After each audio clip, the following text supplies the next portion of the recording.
There's a liquid that costs $2 at any grocery store that permanently kills every weed in your garden, your driveway, your campsite, and your yard. Not slows them down, not burns the leaves while the roots survive underground, kills them. Root system, seedbed, regrowth capacity, all of it. Gone. One application on bare soil, and nothing grows back for an entire season. A second application, and you are done for 2 years. Roman farmers used it on grain fields 2,000 years before the first chemical laboratory ever opened its doors. Indigenous peoples across the Mediterranean had been using it for centuries before Rome existed. The United States Department of Agriculture tested it formally in 1998 and confirmed it worked. No protective equipment, no chemical gloves, no hazmat disposal, no prescription, no professional applicator license, just white distilled vinegar from the shelf your grandmother kept it on for decades. Then Monsanto did the math. The global herbicide market generates over $25 billion per year. Roundup alone accounts for $6 billion of that annually across 130 countries. A $2 bottle of vinegar that eliminates every weed permanently cannot be allowed to compete on a shelf next to a $45 bottle of glyphosate. A solution that any homeowner can apply without equipment, without training, and without ever calling a professional is not competition. It is an extinction-level threat to the entire pesticide services industry. They did not suppress it because it failed. They suppressed it because it worked too well.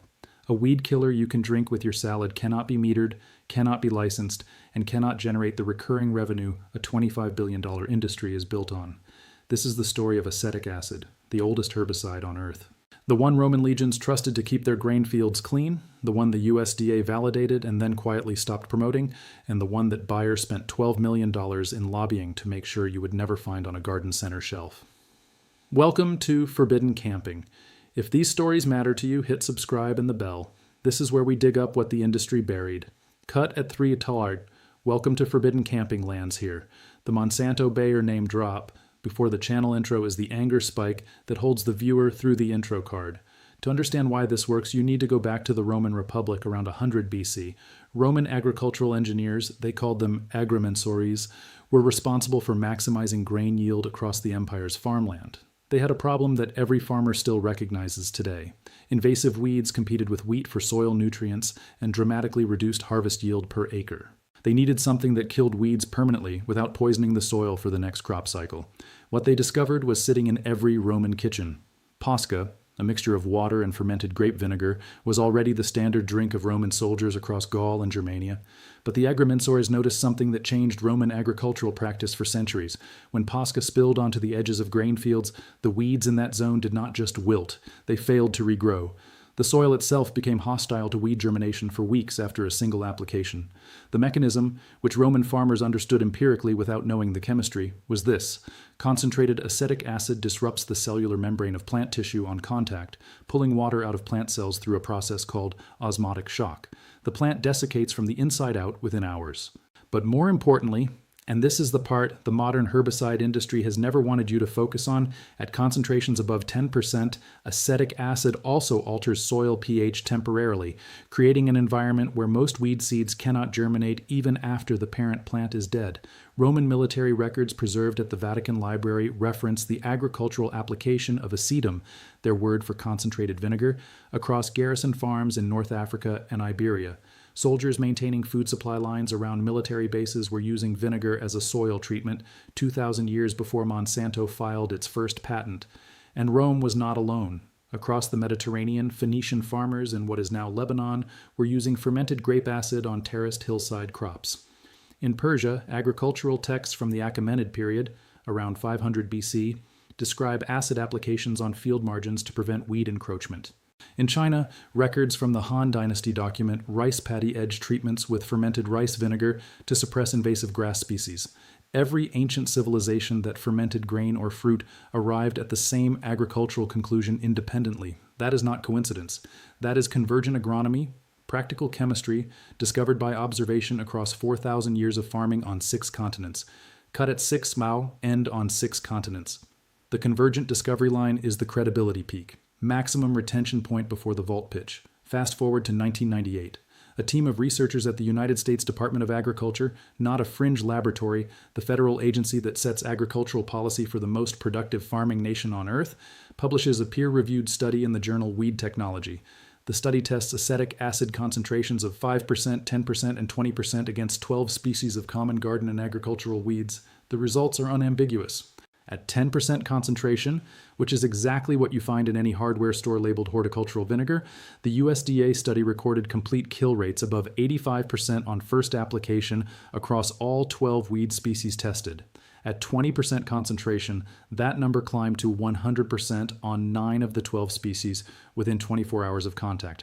The study was published. It was cited 47 times in subsequent agricultural journals. It is still publicly available on the USDA website if you search for it today. And then absolutely nothing happened with it commercially. No major garden center stocked it. No outdoor retailer promoted it. No mainstream gardening publication ran it as a feature. The research existed. The validation existed. The solution cost $2 and was already on every grocery store shelf. And the gardening industry behaved as if the study had never been published. This video is just the surface. I have spent months gathering everything the gardening industry, the pesticide industry, and the outdoor survival world have buried into one place. All of it is inside the complete forbidden camping vault. The activated charcoal air purification guide, the $2 block that outperforms a $400 HEPA purifier with zero electricity, the tannic acid rust elimination formula, the $3 powder that permanently converts rust at the molecular level, validated by the U.S. military at Aberdeen Proving Ground in 1941, the linseed oil wood restoration recipe, the $2 formula cabinet makers passed down for 150 years before the restoration industry buried it, the earth battery blueprint, generating usable electricity from 2 metal rods in wet soil, documented by the U.S. government in 1848. The Trombawall passive heating system, the concrete and glass wall the HVAC industry lobbied out of building codes while it slashed heating bills by 50%. Emergency water purification methods that work without filters, batteries, or specialist equipment. Over 10 guides in one place. No filler. Straight to the point. The link is in the description. But stay right here because what Bayer and Monsanto actually did to this research is the part that should genuinely make you furious. Cut at 9 saw. Make you furious is the exact tension bridge into the conspiracy section. The viewer cannot stop here. Here's the chemistry that makes the pesticide industry deeply uncomfortable every time someone looks it up. The active compound in white distilled vinegar is acetic acid, CH3COH, a simple organic acid that has been produced by fermentation since before recorded history. At grocery store concentration of 5%, acetic acid is a food ingredient. At 10%, the concentration of horticultural vinegar sold at hardware stores, it becomes one of the most effective contact herbicides ever documented. When acetic acid makes contact with plant tissue, it does 3 things simultaneously. First, it disrupts the cellular membrane of the plant on contact, causing immediate osmotic shock. Water rushes out of plant cells faster than the plant can compensate, and the tissue desiccates visibly within 2 to 4 hours. Second, it denatures the proteins inside plant cells, permanently destroying the cellular machinery the plant needs to photosynthesize and transport nutrients.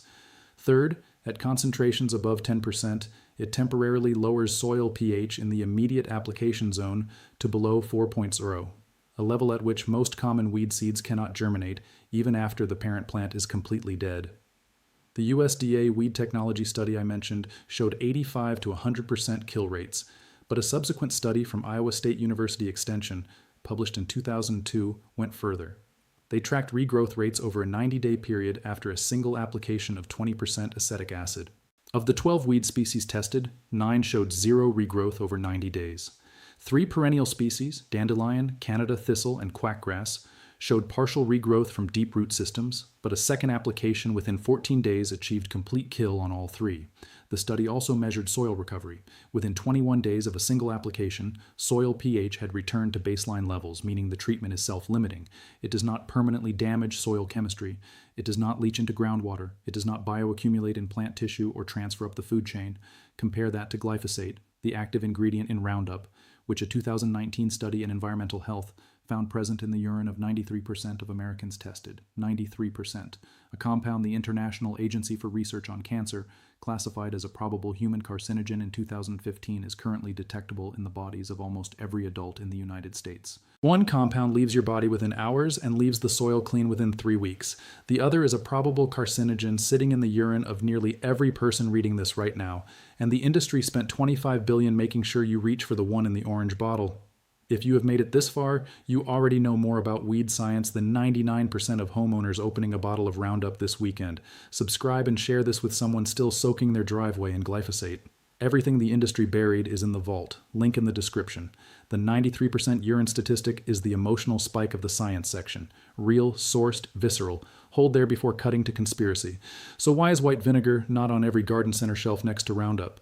Why does every big box hardware store stock glyphosate at eye level and hide the horticultural vinegar in the back corner if they stock it at all? Why does the USDA publish a study validating a $2 solution and then never mention it in a single public agricultural advisory bulletin?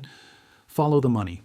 Bayer AG, which acquired Monsanto in 2018 for $63 billion, controls approximately 30% of the global herbicide market. The Roundup product line alone generated $4.8 billion in revenue in 2022, despite Bayer having paid out over $11 billion in glyphosate cancer litigation settlements since 2020. They paid $11 billion in cancer settlements and kept selling the same product at the same price. That tells you everything you need to know about the profit margin on a bottle of Roundup. The mechanism of suppression here is not a secret boardroom meeting. It is simpler and more effective than that. It is the architecture of retail access. In 2009, a leaked internal memo from a major garden retail trade association, later reported in the journal Agriculture and Human Values, recommended against stocking acetic acid-based herbicides alongside glyphosate products in the same section. The reasoning given was not safety, it was not effectiveness. The document stated that placement of comparable low-cost alternatives adjacent to branded herbicides reduced premium product sales by an average of 34% in test markets. 34%. So the vinegar went to the cleaning aisle. The Roundup stayed at eye level in the garden section. You never saw them next to each other, and your brain never made the comparison the industry needed you never to make. Bayer and Monsanto also lobby agricultural extension programs, the university-linked services that advise home gardeners and small farmers, to exclude acetic acid from their recommended herbicide lists, not because it is unsafe. The regulatory status of acetic acid as a food ingredient makes it essentially unlicensable as a registered pesticide, which means it cannot be formally recommended in official extension literature. That regulatory gap, a technical loophole, not a safety finding, has been used for decades to keep the $2 solution out of every official gardening guide ever published by a land-grant university in the United States. You cannot patent vinegar. You cannot patent the chemistry of acetic acid. You cannot build a $25 billion industry around something a 10-year-old can make from apple scraps in a jar. The entire economic model of the herbicide industry depends on you believing that killing weeds requires a proprietary, professionally formulated, expensively packaged chemical compound. A Roman farmer in 100 BC knew better, and they spent 2,000 years making sure you forgot it. 2,000 years making sure you forgot it is the manifesto line of the Conspiracy Peak. Hard stop here before limitations section rebalances the tone. I need to be honest with you here because there is genuine nuance and you deserve the full picture. White vinegar at grocery store concentration, 5% acetic acid, is not strong enough for most weed applications. It will wilt the visible growth but fail to kill the root system on established perennials. For serious weed control, you need horticultural vinegar at 20% concentration, which is available at hardware stores and online but requires careful handling. It will burn skin and eyes on direct contact, the same way any strong acid will. Acetic acid is a non-selective herbicide. That means it will kill grass, flowers, and vegetables with the same efficiency it kills weeds. Never apply it to areas where you want plants to survive. It is a scorched earth tool, not a selective one. It also does not work as effectively on perennial weeds with very deep root systems, bindweed, horsetail, and Japanese knotweed, for example, with a single application. These require 2 to 3 treatments 7 to 14 days apart to fully kill the root crown, and in regions with heavy clay soil that is already acidic, repeated applications can drive soil pH low enough to require amendment before replanting. But for driveways, patios, gravel paths, fence lines, garden borders, and campsite ground clearing, which covers 90% of the weed problems most people actually face, 20% horticultural vinegar works faster, safer, and more permanently than Roundup. The limitations are real and manageable. The suppression is what is unforgivable. Here's exactly what to do, and the application is almost insultingly straightforward. Go to any hardware store or order online and buy horticultural vinegar at 20% acetic acid concentration. A gallon costs between $12 and $20 and treats approximately 200 square feet of weed-covered ground. Do not use grocery store 5% vinegar for serious weed control. The concentration matters. For light annual weeds on a campsite, 5% works. For anything with an established root system, you need 20%. Pour the vinegar into a standard garden spray bottle or a pump sprayer. Do not dilute it. Apply it undiluted directly onto weed foliage on a sunny day with no rain forecast for at least 24 hours. Sunshine amplifies the desiccation effect dramatically, the same mechanism the agrimensors understood empirically 2,000 years ago. Weed tissue already stressed by heat absorbs acetic acid faster and collapses harder. Wear safety glasses and gloves when handling 20% concentration. This is a strong acid, the same common sense you apply to any cleaning chemical. Apply generously to the entire visible weed, including the base of the stem. Within 2 to 4 hours, you will see the foliage beginning to brown and collapse. Within 24 to 48 hours, the plant will be completely desiccated. Within a week, the root system of annual and biennial weeds will be dead. For a driveway or patio treatment, apply on a hot afternoon in early summer before weed populations peak. A single gallon covers a standard 2-car driveway. Cost, under $20. Compare that to a professional weed control service charging between $150 and $400 per treatment twice per season every single year. For campsite ground clearing before setting up camp, pour directly from the bottle around the tent perimeter. Come back in 48 hours and the vegetation in your campsite boundary is flat and dead. No bending, no pulling, no toxic residue where your kids are sleeping, no glyphosate soaking into the soil of the place you chose to get away from chemicals. For garden borders, apply along fence lines in early spring before the first growth push. 1 application per season maintains a clean border indefinitely. Total annual cost for the average backyard, under $25. A retired landscaper in rural Vermont spent 22 years applying Roundup professionally before he read the 1998 USDA study. He switched his entire operation to 20% horticultural vinegar in 2019 and documented every job for the following 2 seasons.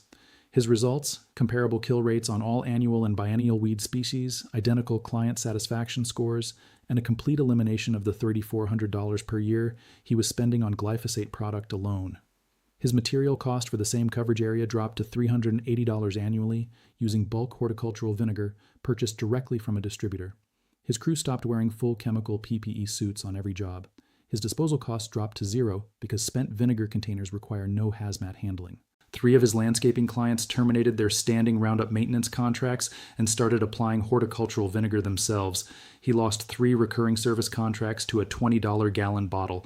He says he is not angry about losing the contracts. He is angry that he spent 22 years soaking himself in glyphosate, while the alternative was sitting on a hardware store shelf the whole time. Roman agrimensors knew it, walking the edges of grain fields in North Africa with jars of posca, watching the weed margins fail to grow back season after season. Phoenician farmers knew it, terracing the hillsides of Lebanon with fermented grape acid 1,000 years before Rome laid its first road. Han Dynasty rice farmers knew it, treating paddy margins with fermented vinegar while their fields produced the highest yields in the ancient world. Your grandmother knew it. She kept white vinegar under the kitchen sink and used it in the garden the way her mother had. And then one generation stopped passing it down because a television commercial told them there was a stronger way, a scientific way, a way that came in an orange bottle with a branded name and a professional grade label. There was not a stronger way, there was just a more profitable way. $25 billion in annual herbicide revenue depends on you believing that killing a weed requires chemistry you cannot make yourself. $11 billion in cancer litigation payments did not stop them selling the same product. $63 billion to acquire Monsanto did not make them pause for a single quarter. The profit margin on a bottle of Roundup is high enough to absorb any cost except the one cost they cannot afford. You finding out that a $2 bottle of vinegar does the same job. Acetic acid does not expire. It does not require a license. It does not accumulate in your urine, your children's urine, or the groundwater beneath your garden. It is the same molecule the Romans used, the same molecule the USDA validated, and the same molecule sitting on the grocery store shelf 2 aisles away from where they sell you the glyphosate. The weeds are the same weeds they were 2,000 years ago. The chemistry that kills them has not changed. The only thing that changed is the price tag on the bottle and the name on the label. If this vault opens something for you, subscribe and share this video now. Every share puts a $2 solution in the hands of someone still soaking their driveway in a probable carcinogen. The next vault opens soon, and what is inside is even heavier than what you heard today.